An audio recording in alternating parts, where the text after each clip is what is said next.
the meeting to order. From a procedural standpoint, I think, Scott, you're probably in the best position to direct traffic and keep things moving. For those of us remote, I would think we're best to have our microphones muted unless we have something to say. So I'll start by turning it over to John for notice of quorum and that the meeting has been properly noticed. Thank you, Eric.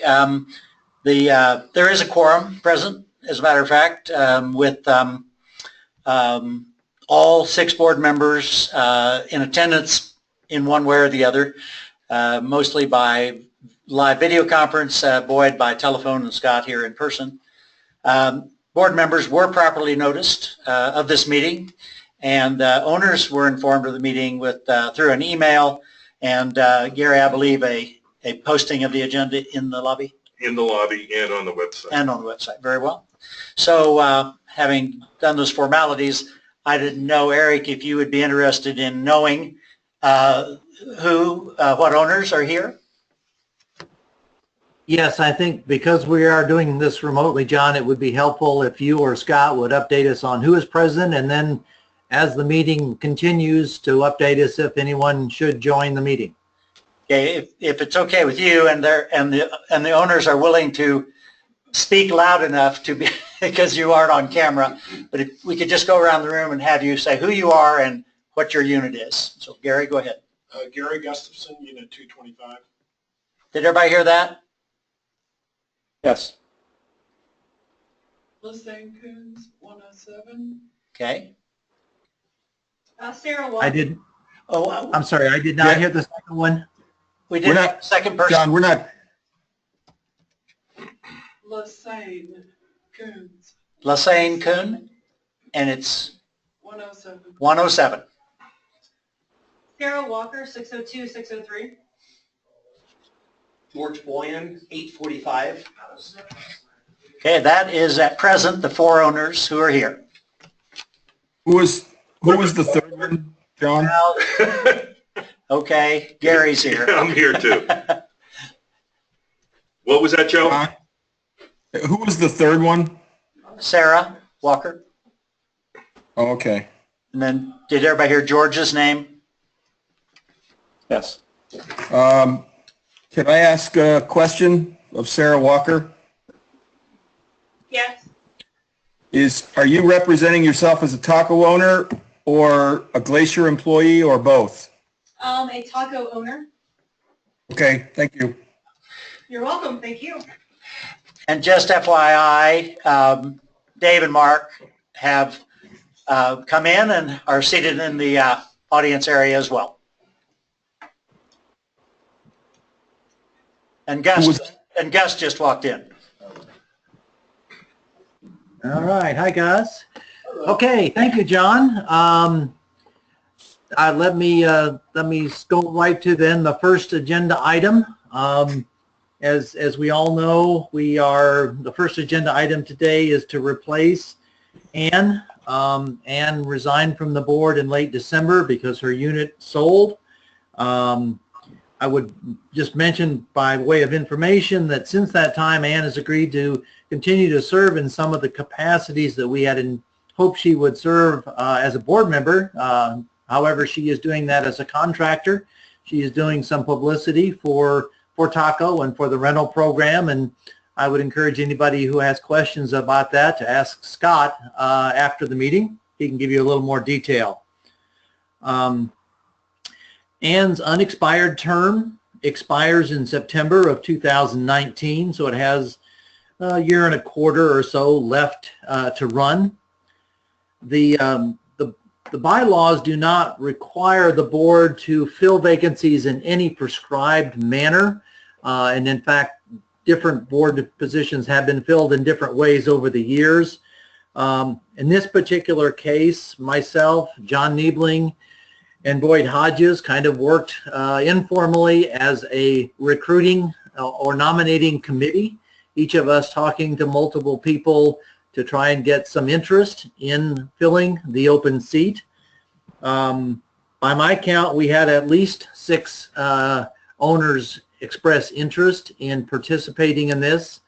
Eventually, 2 of those owners, for whatever reason, decided that they were not able to participate in a full basis for the next 18 months, and so they withdrew. At this point, we have 4 names on the list.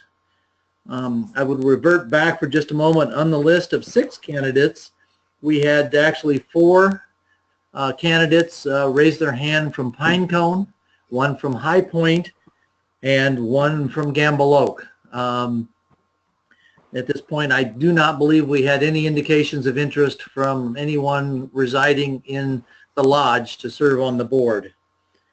Again, there are 4 candidates. Each of the 4 candidates have provided a bio of their individual backgrounds and skills and reasons for wanting to participate on the board.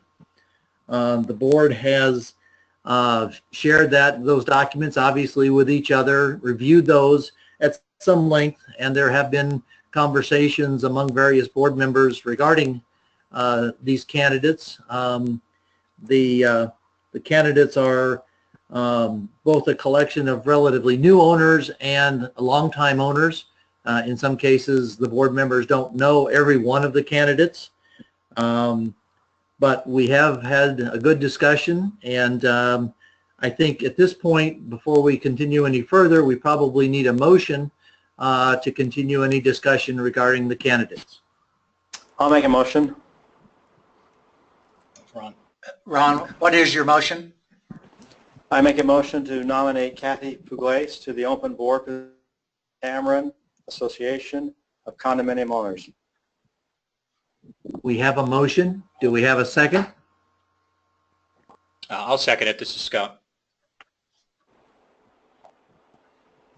Okay, we have a motion and a second for Kathy to fill the open seat. Is there any discussion by any member of the board?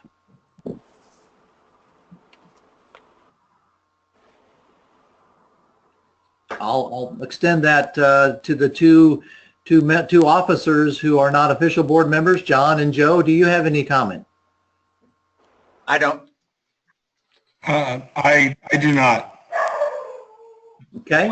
But Bandit does. Bandit does. Okay. Thank you, Bandit. And John, Scott, if you can make the same opportunity available to anyone in the meeting room. Yeah, we'll open it up to the owners. Yeah, go ahead. Yes, could you tell us a little bit about Kathy, perhaps? Hey, did you hear the question, Eric? I did, yes. Kathy is one of the ones, Gus, I would describe as a relatively new owner. She's owned about 3 years. Originally owned a unit in Pinecone. She and her husband Paul sold that unit and bought a C&S. The unit they bought actually is the unit that Sandy Ratchford had. And I would say that Sandy is certainly a champion of Kathy. Very impressed with her from the outset. She has a strong business background, has run her own businesses, managed a franchise, and she now does a different kind of business activity based on her career as an RN with several designations beyond that in the nursing field. Is she going to be living on the premises? Yeah, she's based in Albuquerque. Is that correct, Eric? Yes. That is correct, yes. And she currently serves on 2 other boards. Thank you. Any other questions from the owners? Eric, no other questions. Okay. As long as everybody can hear me then, I guess, John, you want to do a roll call just so because we're all remote? Yeah, that's probably a good idea. Well, let's, Eric, you want to start? Vote yes. Scott? Yes. Ron? Yes. Rick?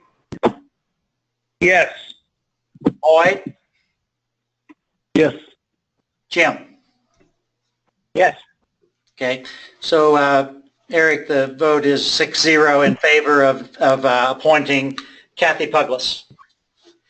Okay, thank you very much, John. Thank you, board, for working through this process. I know it's involved quite a bit of time over the last month. I will notify all 4 of the candidates before the day is out of the outcome of the vote. I will just say as an editorial comment that one of the other candidates who submitted an interest was a gentleman by the name of Greg Collins. Greg has indicated a willingness to serve on committees as well as serving on the board.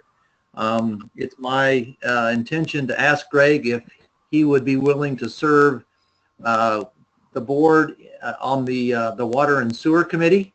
He has some other experience in that respect, and so I'm going to make that offer to him. We'll hope that he accepts. Yeah, just for a little background on Greg, he was he's from Kema, Texas. I believe he was the mayor of Kema at one point. He served on the water district down there. So we'd like him to step in and give us a hand with some of the water issues that they're dealing with. So he's expressed an interest in volunteering to do so. Eric, anything else to add? I don't think so. I think unless John has a suggestion, I think we're good. We're finished on the first item. Let's move to the second agenda item. I would just say that as an opening comment on behalf of all the board, but particularly myself and Joe, who've been working on this, providing telephone, TV, and internet to the community for 3 years or more, our inability to move forward in the manner that we had a good reason to expect. We had a contract is most disappointing. Joe led those discussions last year and has continued to serve as our primary negotiator with Groove. And I'll turn it over to Joe at this point and let him update the rest of the board. Joe, you can set your own ground rules, but I would encourage everybody to hold off until questions, unless it's a clarifying question, until Joe's gone through his presentation, and then we'll be happy to answer any questions. I would also add, I think everybody's aware, our attorney, Ken Golden, is on the line. There very well may be some questions about legalities. I will tell you it's very early in the game, and I'm not sure we have any great answers today, but we are doing our due diligence, and I'll turn it over to Joe. Thanks, Eric. Can everybody hear me all right? Yep. Yep. Okay. Gary Prisby, I asked Gary Prisby, I've got a couple of visuals to put up on the screen. Gary, if you want to put the text update up there, please. We've got it. Okay. All right. I can see it on my screen. All right. So I'm going to try to be as brief as possible on this, give you a quick update on where we are with all this.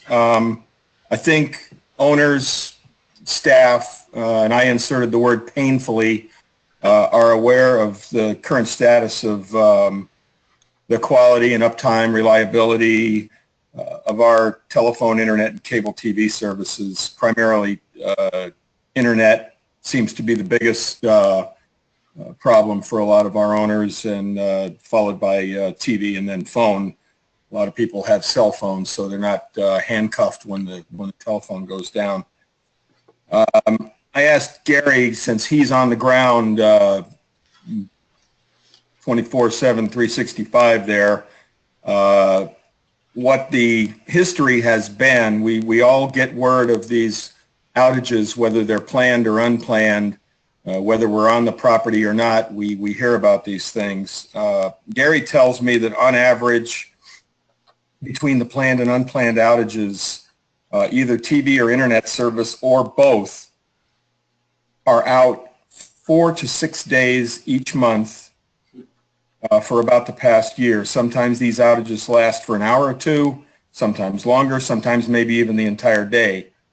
And sometimes it affects just one complex or the lodge or combinations of thereof or the whole property.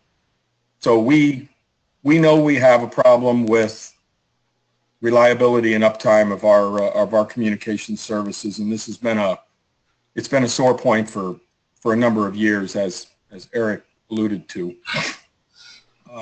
We began negotiations with Groove Entertainment early last year to put together a institutional / hospitality package for all three services. We ended up with what looked to be a very attractive package at the time we signed it. Optimism was very high at that time, and we had no reason to believe that we would be where we are today, still without that contract being fulfilled and enjoying the new services with a lot better reliability and a lot better packages. Groove installed the DirecTV equipment. It's up. It's installed, ready to go. It's been there since last fall. We could be hooked up to DirecTV pretty much any time. The fly in the ointment, if you will, began to show itself late last year when we began hearing things from Groove about how the voice and data contract deliverables from CenturyLink were delayed. At first it was delayed, and then by year end they couldn't deliver it. CenturyLink was not willing to deliver to Groove, and thereby them deliver to us. And so it felt like the whole thing was going down. It was hitting bottom at that time. We had, just as an aside, we had told Groove along the way innumerable times, repeatedly, that they needed to address the availability or the right to install infrastructure, the fiber optic backbone that was promised to us. We were assured time after time that was no problem, and we repeated back to them that they needed to discuss this with Glacier because Glacier owned the property between our complexes, and they would have something to say about that. So by January of 2018, earlier this year, Groove and Glacier had finally sat down and talked about things, and they came up with an alternative contract or alternative approach to the one that we have in our signed and sealed agreement. And this was going to include not just Tamarron, but also Glacier staff and their homeowners, along with Tamarron. We took a look at this, digested it, and got back to both Glacier and Groove. We had a meeting with Rick Carlton of Glacier a couple of weeks ago, and we've had numerous communications with Groove on this. And we've told them that there's three aspects of this that are just unacceptable to us, and you can see those on the screen there. There's a considerable cost increase to what we had negotiated for. The new plan does not provide us with a new fiber optic backbone, bringing us current technology, but maintains the use of the aging, outdated cable system that we have in place now, which is basically a combination of coaxial cable and Cat3 wiring, basically telephone wiring.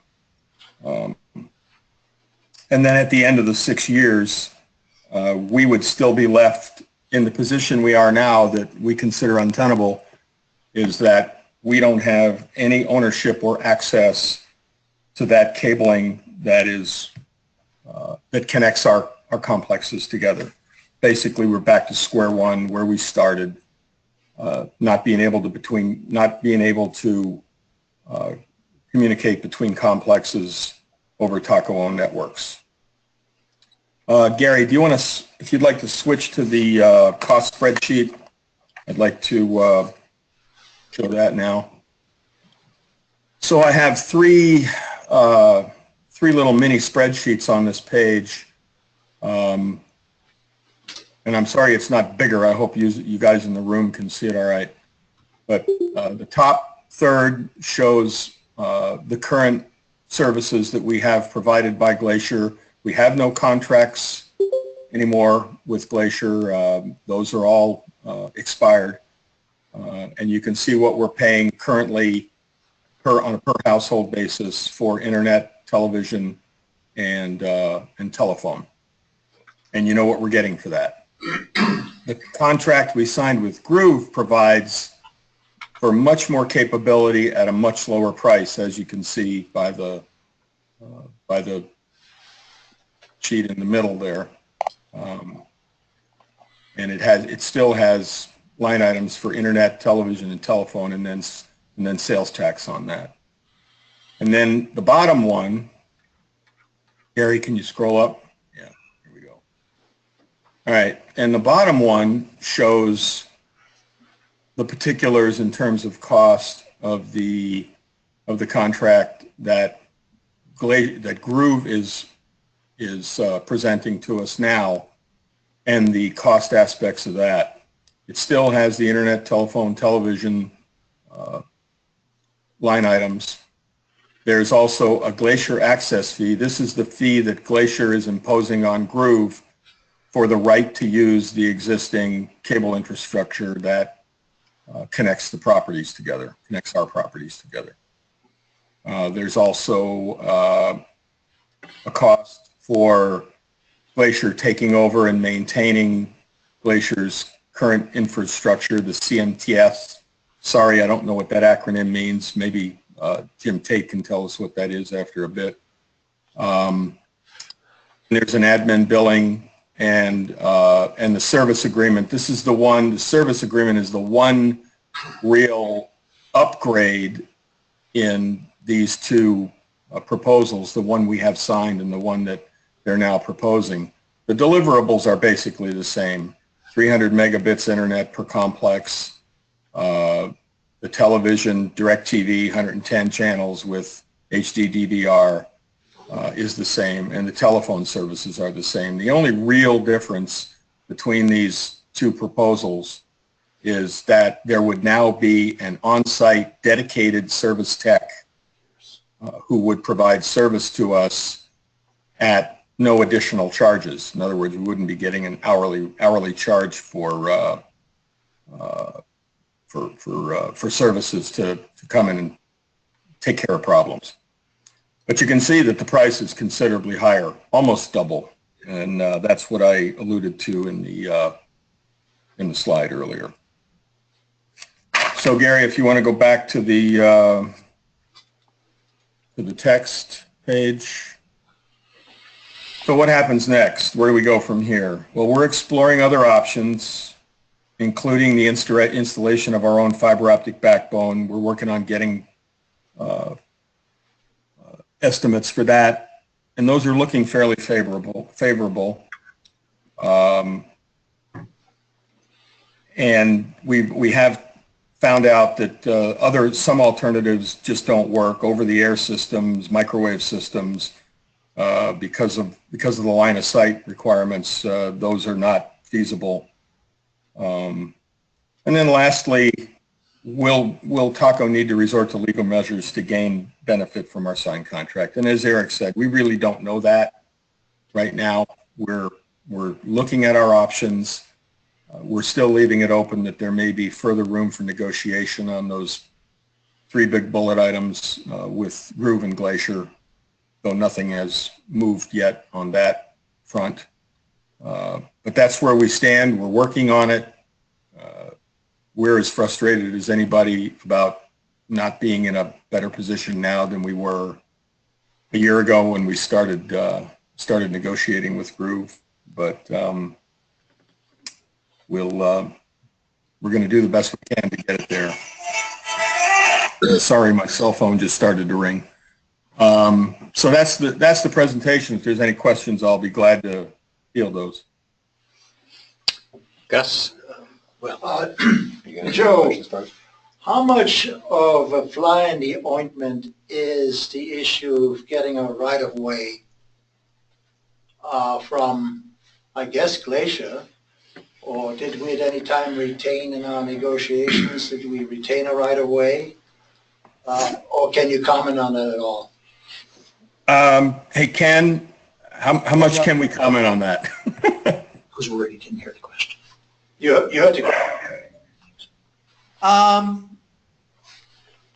How much can we comment on that? We can probably comment some. I'm not, based on the meeting that we had with Rick, I think we can probably comment a little bit on it. But Sorry about that. I gotta wait for the Old Spice guy to finish up. Yeah, that was my message alert on my phone. I will now mute my phone. Sorry. I mean, I guess, Joe, I would say it this way. I don't think that the argument that we're going to make is any big secret. We've obviously told Rick, so I don't necessarily have a problem with at least mentioning it. Okay. Well, in that case, then, Ken has analyzed the drawings and plats going back to the early to mid 1970s when the property was first planned and built, and those plats, those drawings that are on record at the county seem to indicate that there was a right-of-way, an easement right-of-way for utilities, roadway access and utilities, and utilities are could be water, could be electrical, could be telephone, and today cable TV and internet. There was no cable TV and internet back in the early 70s. And those drawings do say that that to the extent that and I'm paraphrasing here, but to the extent that the property is as it is then when it was platted, which was then just the lodge and maybe Pinecone was beginning to be built. So it says the way the property is and the way it might be built up later. So it would include the entirety of Pinecone, Gamble Oak, and High Point. So it's our interpretation, and we've gotten at least verbal acknowledgement of this from Rick Carlton that we likely have the ability to use ways as a right-of-way for communications infrastructure. Is that, would you Ken, would you modify what I just said in any way? Not really. I mean, the basic issue is that the original plat for Tamarron by the original developer had a provision in it that was anticipated to have utility easements, among other things, going to any future complex that's developed within the planned unit development. Subsequent plats did not reference specific utility easements from the main egress entryway. And nonetheless, it's, I think we have an argument. It would be our position that the original plat would govern all of the subsequent developments and therefore provide for a perpetual non-exclusive utility easement to all of the subsequent complexes. Does that answer your question, Gus? I'd like to follow it up to Jim. Beyond that, and you were in this business from what I understand, isn't there some inherent right anyhow for somebody like us to have a right of way? There is. It still comes down to us having to pay to have it done, though. You mean the lines? Yeah. Oh, yeah, Yeah. yeah. Yeah, I think that's what Ken's saying, and I don't want to put words in Ken's mouth, but I think what he's saying is our interpretation of the plat is we have the ability to drop those lines and have the easements to do so. And it wasn't superseded by some. Right. Was not superseded by some giveaway we may have done inadvertently. I'll let Ken answer that, but not that we're aware of. Now, Gus, I'm not aware of any giveaways. To the contrary, what I think happened was that because this was sort of done in bits and pieces over the years with the developer, that they probably just omitted to put in the utility access on the individual complex plats. But I can't imagine that the developer had intended, since those were all supposed to be sold later, that there wasn't supposed to be any utility access to them. So then that's really not an issue any longer. Well, it depends on whether Glacier ultimately agrees and follows that up by actually putting agreement to paper. Well, we know they're going to drag their heels for a year, 2 or 3 along the water line. Is there anything we can now just do to just get this thing over and done with? Well, the answer would be yes. And I don't know how far I want to have that discussion. Yeah, I understand. In the open, but I mean, there certainly is the ability to do a declaratory action. Just a comment. This is George Boyan, 845. I don't think there's a judge in the country that will pigeonhole you into a donut hole and not be allowed to bring utilities in and out. Just a commentary and point of view. I don't think that would ever happen. Would that be your sense too, Ken? Knowing the local judiciary and Glacier's economic stand? Yeah, Gus, I don't think any judge here is going to take into consideration Glacier's economic power or lack thereof when rendering a decision. There's other legal avenues to try to pursue along with the declaratory action if we wanted to do it, and I think it's something that the board's just going to have to make a decision on.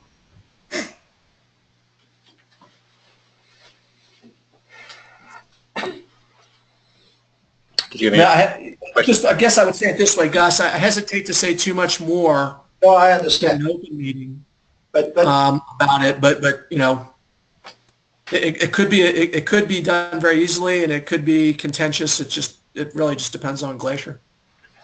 But wouldn't we be better off to basically have this matter settled either fairly quickly so that it can really, whoever we're negotiating with, that it's a clear situation so that it doesn't get fogged up again and what have you. Jim, any sense you have on that?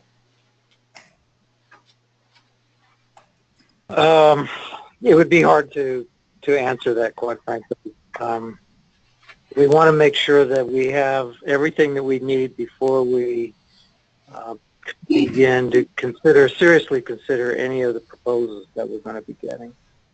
So this step now is the key effort in getting updated service laws.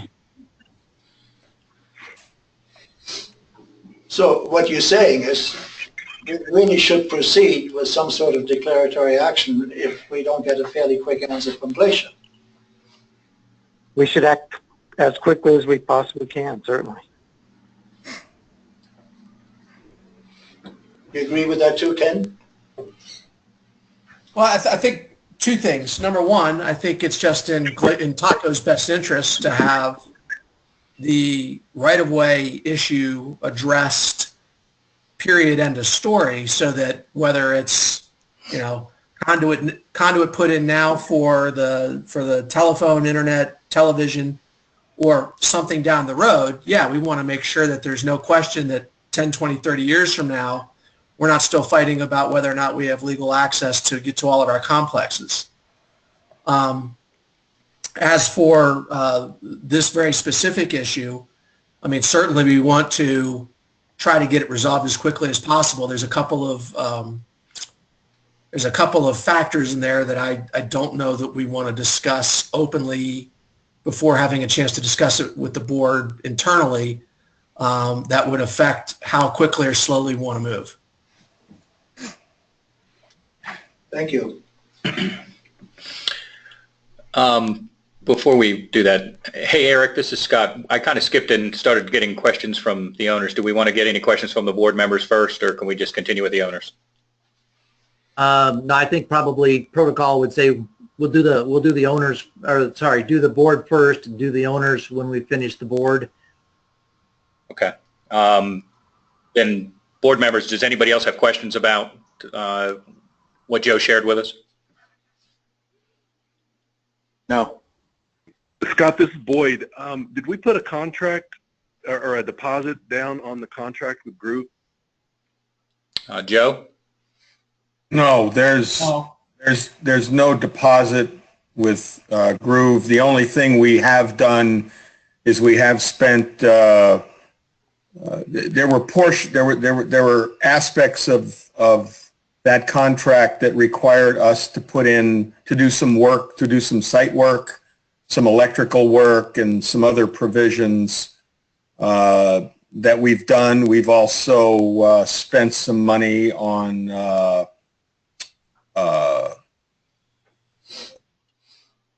hotel lodging for Groove employees when they came here to do work. So we have some investment, but it's minor, it's minimal, it's not much. Boyd, the contract provided that we were not to owe Groove any money until the installation was complete and service was starting to be provided. Yeah, right. We've not begun to pay for services that we have not yet begun to receive, if that's what you're asking. Okay. And the other expenses, they're not worth enough for any recourse on that. They're not what? There's not enough there for of expenses for us to have any recourse on that, or? Well, I don't know if I'd say that. I'd say that depending on how this all plays out, it goes back to that last question on the bottom of this page. If push comes to shove, there's going to be consideration for pretty much everything. So. Okay. Yeah, I'm on the phone. I can't see anything. What's up there? Oh, well, the question was, will Taco need to resort to legal measures? Okay. Yeah. Any other questions from board members? If not, we've Not got... really a question, okay, but a comment. It kind of seems like if we can settle that question on the right-of-way for the easement, then everything that we had in place before could still then be a go, whether it was CenturyLink or somebody else. I think if we can put that fiber optic infrastructure in for all the owners, I think we've done a good service for them. Yeah, I think we all agree with that. I just want to make sure, Ken, I hear what, or Rick, I hear what you're saying, but I want to make sure everybody understands something here. CenturyLink backed out of the deal with Groove because they said they couldn't provide the, the infrastructure. CenturyLink will come in and put in fiber optic. They'll run fiber optic cable, and it's on them, because they're gonna get services long term from that. They're gonna get monthly fees for the services that ride on that fiber optic cable, but they didn't have any place to put it. It was on Groove to put in the infrastructure, that being the trenching and the conduit, for the fiber optic to be able to be run. And I believe, and where Groove is backing down at this point is they realized that was going to cost them a whole lot more than they thought it was going to, because they thought in the beginning that CenturyLink was going to do that. And that became apparent to them somewhere along the way last fall that CenturyLink wasn't going to do that. So at this point, I think if we got the right-of-way taken care of, I don't think that would change. I don't think that would change Groove's approach to this.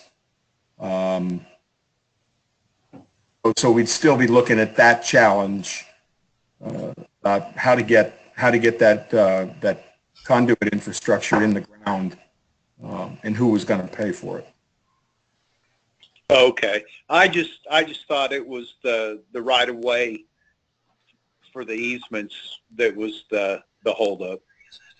Well, that was part of it, and frankly, you know, Groove might have been using that as an excuse not to have to put the big money down, put that in the ground. Yeah, they use that to hang their hat on. Yeah. So now the backup plan, which doesn't cost them putting in that infrastructure, is to hook up with Glacier and use the same infrastructure that we've been using right along. And have us pay for it. Yeah. Okay, that clears it up for me. Good. Okay. Any other questions? Go ahead, Scott. Yeah, we got questions in the room. I just want to make sure there's no more board questions. Doesn't sound like there are. Okay, Gary, you had the question first, I think. Yeah. Joe and Eric and Jim, if we assume that we can get a favorable ruling on the right-of-way, and I know that there has been an effort to come up with an estimate for how much it would cost to trench. Let's assume, just for the moment, hypothetically, that we can do that. If we do that, is our intention to still go with Groove, or are we going to entertain some proposals from, or are we going to go out and look for proposals from other companies to do this? I think at that point, our options are open to us, and it really depends on what. Yeah, I hesitate to comment too much on that. I think we've got to look at all of our options and determine based on the performance of Groove to date and how they've approached this. I think we need to ask the question about. Well, I'll just leave that there. Yeah, sure. I think there's a slim chance that would happen at this stage. Yeah. You had a question as well. Right. A couple of them. One, what would be the triggering event to start a lawsuit against Groove, number one? I mean, at what point I don't think we can't go any further with the negotiations? By looking at the prices that we were looking at just a minute ago, they're obviously unacceptable. So unless they come back pretty quickly with some sort of a counter, moving on and probably starting a litigation against them would seem like the prudent thing to do. And then the other question I have is the new infrastructure that we're talking about, the fiber optic system, between the complexes. Is that going to support all of the services, or is DirecTV going to be set up regionally at each of the locations to service them? Because I'll take the easy one first. The second question. No, the fiber optic infrastructure would be voice and data. The DirecTV is via satellite. That's the infrastructure is already in for that. We could start that up if we wanted to right now, but the fiber optic would be voice and data. So to me, it looks like that the DirecTV portion of this whole project could be separated out from the voice and data. Is that correct? It could be, yes. Identify yourself. By the way, my name is Gary Gustafson. And Gary, to go back to your first question, Yeah. I believe we can't comment on anything that might have to do with legal action or even more so to litigation. So I think we need to leave. I think we need to leave that one as we can't really comment on it at this point. I guess the other part, though, is just looking at the three services. You know, we know one of the problems that we have is the TV interruptions and the, you know, poor quality that we're getting out of that.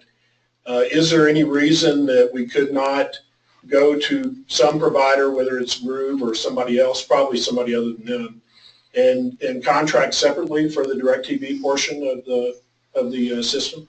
I mean, will our infrastructure that we have support that properly? The problem with that right now today is that in order to do that, we would lose our voice and data, because right now all three services are provided over the coaxial cable system.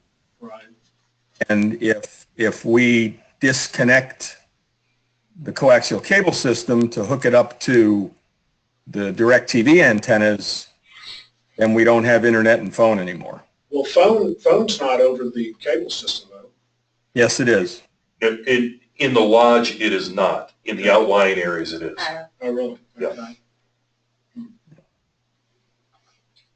Did you get all your questions answered? I think so. Okay. George, I believe you had a question. Joe, it's George Boyan. Where does Howdy, neighbor.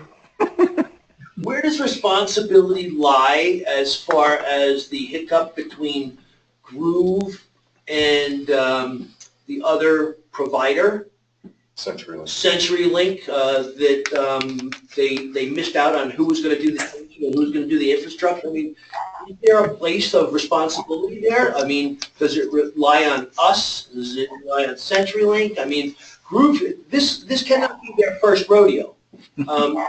They've clearly done this before. So, I mean, there's no way for them to declare any type of force majeure, because there's nothing to you know, no natural force to stop them from doing so. It's their poor contracting. So, I'm not quite getting this. Either we force them and we do unfriendly business with someone that we have a problem with, or we sue them and get what we want out of it and go somewhere else. Because clearly Glacier Club doesn't really want to see it happen. I'm sure they want to keep providing us with expensive services. So I don't think they're a help in this with CenturyLink and the problems with finding the right of way. Could you comment? Well, I'm not sure what the question was in all of that, but there was enough. It sounded like you were asking where the responsibility lies between CenturyLink and us. Well, it's with Groove, because we don't have a contract with CenturyLink. We have a contract with Groove. Yeah, and to answer your question, Groove implied that CenturyLink would step up and do that work. So ultimately, this is on Groove. So, you know, then the question really comes down to what type of legal action do we take? What is the cost benefit from doing so? What kind of recourse do we have? I mean, all of that still is up for discussion. Well, it doesn't sound like Groove wants to do anything, so their arm is going to have to be pushed. No, I wouldn't characterize it that way. They want this business. Yeah, twice the price though, Joe. I get that. 40% increase last year for TV. Yep, I'm with you on that 100%. You're speaking to the choir. But you know, we've gone back to them numerous times regarding this new proposal, and they have been unwilling to change it one iota. Well, that sounds like you need to sue them. Take them to court. Get it over with. Thanks for the legal advice. As a business person, I'm just telling you what I do after 30 years of dealing with business people. You know, if you're not getting anything out of them, it's time to put the hammer down and get it done. Just a humble opinion. Terry has another question. Does the contract have time constraints on it too, when they have to deliver the services they've contracted for? Yeah, they're past those. Okay. So why would we not want to call in some other providers that offer the same services as Groove, get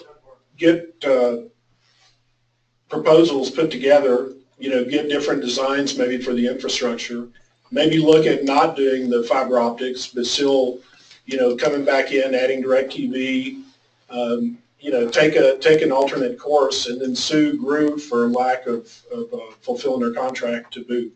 Is there any reason we wouldn't want to go that direction?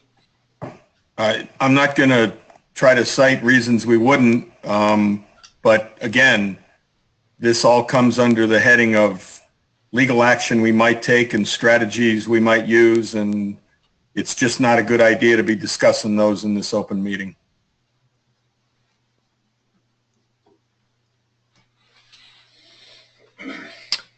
Any other questions from owners?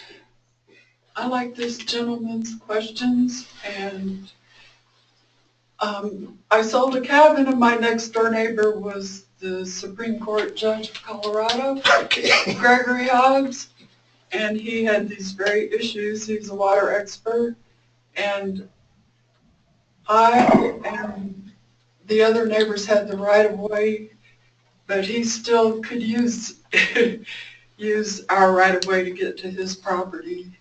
And my recommendation would be to have a consultation fee with him, since he's emeritus now, to find out what the legal ramifications are. Well, that's that's why we have Ken on the call, and we're certainly working through those. Did you hear all those comments, guys? Eric? I did, yes. Okay. Yeah, I mean, guys, I will tell you, just speaking on behalf of the board in general, we want to get this done as quickly as we can. Obviously, everything's on the table right now, from legal action, to looking at other providers, to trying to figure out what we can do. Nobody likes the position that we're in. So I can assure you that this isn't something that's being ignored. It's probably the most important topic that we're dealing with right now. Hey, Scott, this is Eric. The one thing I didn't actually catch was the name. If one of you guys would get the name that was mentioned, or the judge that was involved, we're always interested in expert opinion. Yeah, we've got it. It was Gregory Hobbs. Okay. I'm sure Ken knows him. I guess the point I would want to make to the people that are out in the audience is that the fact that the board may or may not be discussing a specific point with you in the open doesn't mean that it's not being discussed or considered internally with the board, but it's just not an appropriate thing to talk about in an open meeting situation. I would add to that, and I agree with what Ken is saying, but I heard George's comment. I can tell you, as an individual who was a marketing guy who had a contract failure, had to take a party to court, had that party then appeal it to the appeals court. We're talking about a lot of time and a lot of money. This is not something that happens quickly, easily, or cheaply. If you want to do this, you really need to be prepared to go to war. Who was that? That was Eric that was just speaking. Yeah.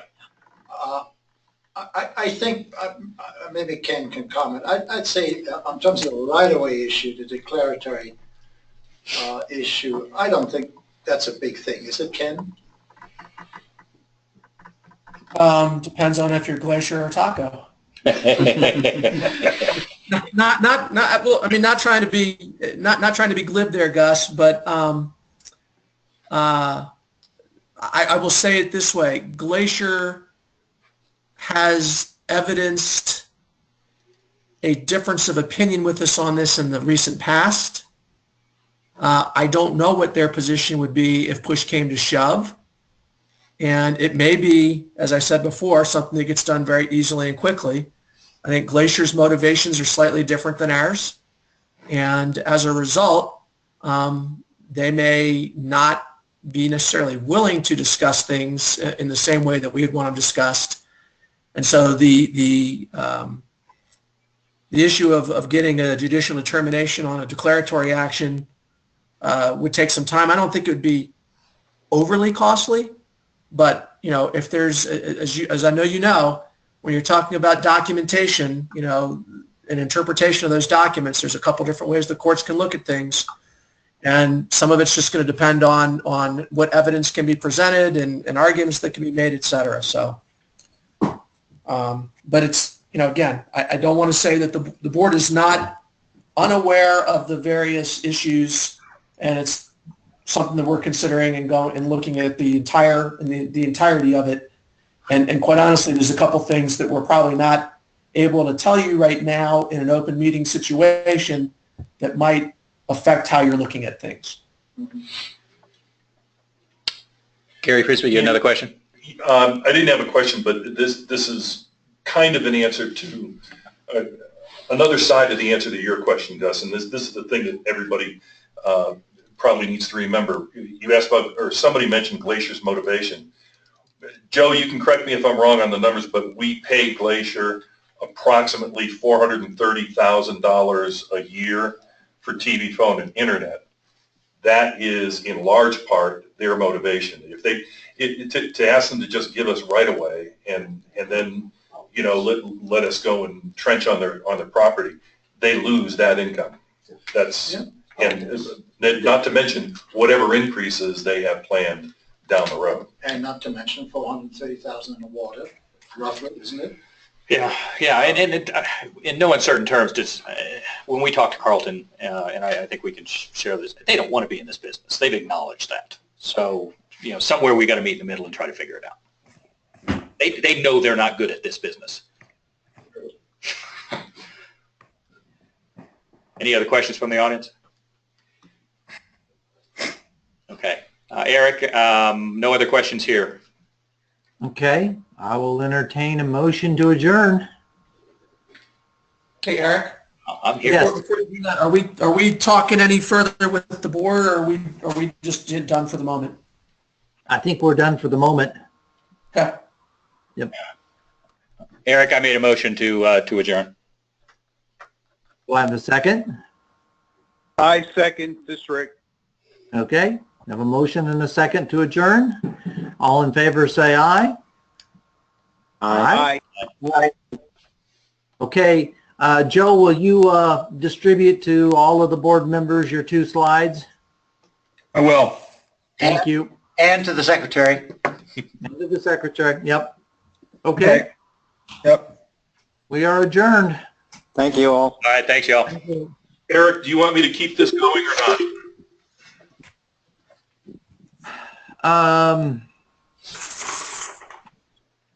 I guess we can go into executive session for a moment. Well, no, I guess we can. At this point, we've adjourned. Sure. Yeah, let's call it for today. We may reschedule. Okay, All right. Thanks, Gary. you're welcome. All right, thanks, everyone. All right.